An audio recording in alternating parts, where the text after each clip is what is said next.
नवंबर की सुबह मलियाबाद थाने के ग्राम वाजिद नगर में एक सोहन यादव नाम के व्यक्ति जिसकी उम्र लगभग 60-65 के करीब थी, अपने हाथे में मृत पाया गया।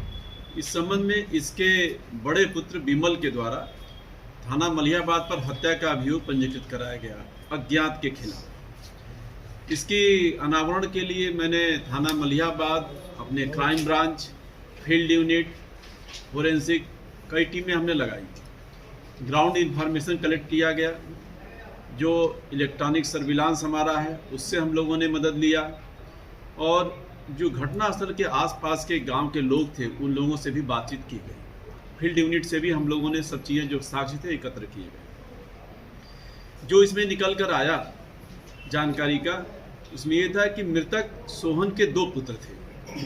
बड़ा पुत्र विमल था जो कि वादी है इस घटना का, और दूसरा पवन था। उसके पास कुल 8 बीघे जमीन थी, जिसमें 2-2 बीघे अपने दोनों पुत्रों को दिया था और 4 बीघा अपने पास रखा था।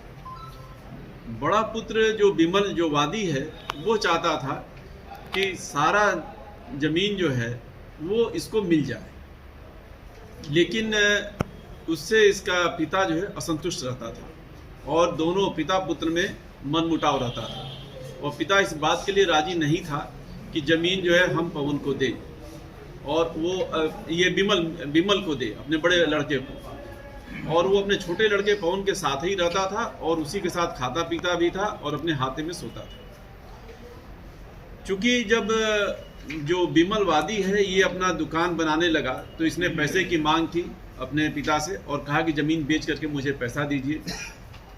इस पर जो इसका पिता तैयार नहीं हुआ तो इसने उसकी हत्या की योजना बनाई, जिसमें अपने साथ खाने पीने वाले कुछ इसके साथी थे जो कि शराब पीते थे इसके साथ में, उनके साथ बैठकर की योजना बना करके, और 6 तारीख की रात में जब इसका पिता सोने गया अपने हाथे में, तो पीछे पीछे ये लोग पहुंच गए और वहां पर इसने दरवाज़ा खुलवाया पिता से, और फिर जो तीनों साथी थे और ये मिल करके इन लोगों ने वहाँ गमछे से उसकी गला दबाकर हत्या कर दी। इसमें 4 गिरफ्तार किए गए हैं, जिसमें 4 ही मलियाबाद के ही रहने वाले हैं। एक तो स्वयं वादी ही है जो मृतक का पुत्र है, यह मुख्य अभियुक्त है, और घटना को अंजाम देने के लिए कॉन्स्पिरेसी सारा कुछ इसी की जो है भूमिका रही है। जो शेष 3 हैं उसमें अरुण रावत है, 2 अरुण रावत हैं जिनकी वज़ियत डिफरेंट है लेकिन मलियाबाद के ही रहने वाले हैं, और एक सुमित गौतम नाम का लड़का है।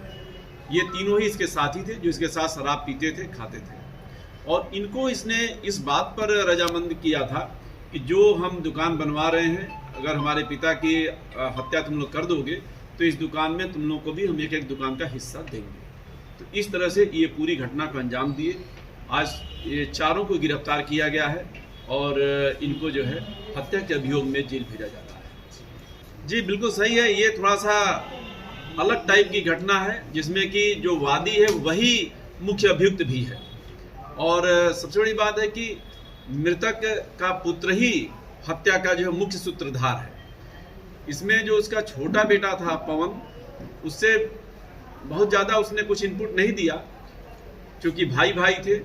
ये जरूर उसने बताया कि पिताजी मेरे साथ रहते थे और बड़े भाई के साथ नहीं रहते थे, उनसे कुछ इनका मतभेद था। इसके आधार पर हम लोगों ने सूचनाएं इकट्ठा करना शुरू किया, तो सभी गांव वालों से जब पूछताछ किया गया, तमाम लोगों से भी, तो ये बात समझ आई क्लियर होकर कि ये ज़मीन का विवाद था, जो कि बड़ा बेटा बार बार मांगता था और पैसा भी मांगता था, ज़मीन बेच करके पैसा दे, और पिता इस पर तैयार नहीं था, और पिता इसीलिए इसके साथ रहता भी नहीं था। इसकी बड़े बेटे की शादी हुई थी, ससुराल से भी पिता को असंतोष था। तो ये सारी चीज़ें आई। फिर इसके बाद हम लोगों ने इलेक्ट्रॉनिक सर्विलांस से भी चीज़ों को क्लियर किया, तो वो सारी चीज़ें जो है मैच की। तो जब मैच की तब फिर हम लोग जब कंक्रीट सूचना हो गई कि जो हमारी ग्राउंड इन्फॉर्मेशन है और जो हमारी इलेक्ट्रॉनिक इन्फॉर्मेशन है दोनों ही मैच कर रही है, फिर इन 4 लोगों को फिर इसको उठाया गया, तो सारी चीज़ें क्लियर हो गई। इन लोगों ने कन्फेस कर लिया कि बिल्कुल हम लोग ने इसी वजह से हत्या किया। सर इसमें नहीं, ऐसा नहीं है। छोटे बेटे की संलिप्तता नहीं थी, छोटे बेटे के तो साथ रहता ही था। छोटा बेटा सीधा है और वो अपना रोजी रोजगार भी करता था, बल्कि ये जो बड़ा बेटा था, जो मुख्य अभियुक्त है विमल, ये जो है अब काम धाम कोई नहीं करता था और यही सब इसका धंधा हो गया था कि ज़मीन बेचना और उससे जो है सब दुकान करना और ये शराब जो पीते हैं ये सब धंधा में ये लग गया था। तो बड़े बेटे पर तो शक हम लोग को शुरू से हो गया था, लेकिन चूंकि वह दाह संस्कार भी किया था, क्रियाकर्म भी कर रहा था, तो तत्काल हम लोग बिना साक्ष्य के उसके खिलाफ कार्रवाई नहीं करना चाहते थे। जब हमारे पास पुख्ता साक्ष्य हो गए तो हम लोगों ने उसके विरुद्ध कार्रवाई की। ये बात आई है कि ये अचानक से नहीं है। ये पहले जब बड़े लड़के की शादी हुई तो शादी के बाद से ही ये अपने ससुराल के प्रभाव में रहा और उन लोगों के भी जो भी ये एक बात आ रही थी कि ससुराल वाले भी चाहते थे कि ज़मीन सारा जो है मतलब इसको मिल जाए बड़े बेटे को, और ये बार बार अपने पिता से प्रयास भी करता था, जिसको लेकर के इन लोगों में मतभेद हुआ और इसीलिए पिता अपने बड़े बेटे के साथ रहता भी नहीं था, छोटे बेटे के साथ रहता था। तो ये सारी चीज़ें थी पृष्ठभूमि में। अब सारी चीज़ें क्लियर हो चुकी हैं, अभियुक्त सारे गिरफ्तार हो चुके हैं और सारे अभियुक्तों ने एक ही बात बताई है, चारों ने ही बताया कि बिमल इनको लेकर के गया है और ये तीनों और बिमल ने सबने मिल करके गले गमछे से उसका जो है गला दबाया है। किसी ने हाथ पकड़ा, किसी ने उसका पैर पकड़ा, किसी ने मुंह दबाया, ये सारी चीज़ें की।